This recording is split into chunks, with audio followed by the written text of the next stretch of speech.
So for today's video, ang bruha ko. It's okay guys. Nagahiga-higa lang din kasi kami. Kaya tapos biglang tumawag yung GNT and dumating na daw yung parcel ko. And this is it. Buksan na natin. Samahan nyo ko buksan.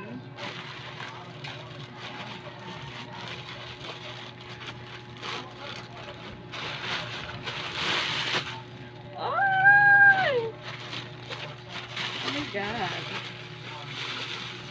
Sobrang secure niya. Sana naman hindi sisira.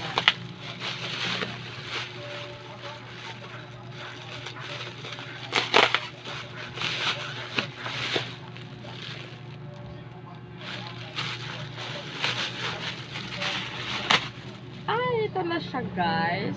Oh my God. Parang kinabahan ako bigla kasi ano na, box niya. Ano yan, may? Parcel. So, yan. Siguro naman hindi yan naka-apekto sa loob, no? Pero ganyan talaga yung itsura niya. Mama, may ano yan?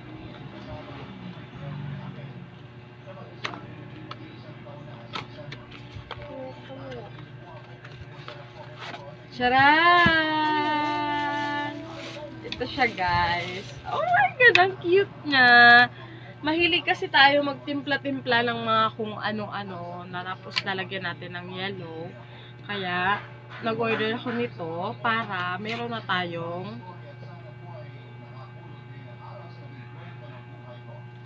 gagamitin. And yan yung itsura niya. Bakit kaya ganito to siya? Tatanggal ba to? Ay, dinidikit lang siya. So, pwede ko siyang ipantay. Hindi kasi siya nakapantay. Kaya yan, pakilamera. Sabi ko lang sa inyo, pakilamera ko eh. Oh, di ba pantay na siya. Kanina hindi siya nakapantay. Yan. Tapos, ganyan siya. Tapos, ganyan siya. Mama? Amoy bago. Tinan niya, guys. Pwede siyang lagyan ng mainit na tubig or malamig. So, dahil mahilig tayo magtimpla-timpla, kaya talaga na-order ako ito. Para magpahinga na yung disposable na baso natin na laging ginagamit. Ang hirap kasi linisin ng straw nun, guys. Kaya, inano ko talaga na makabili ako nito. And I'm so happy!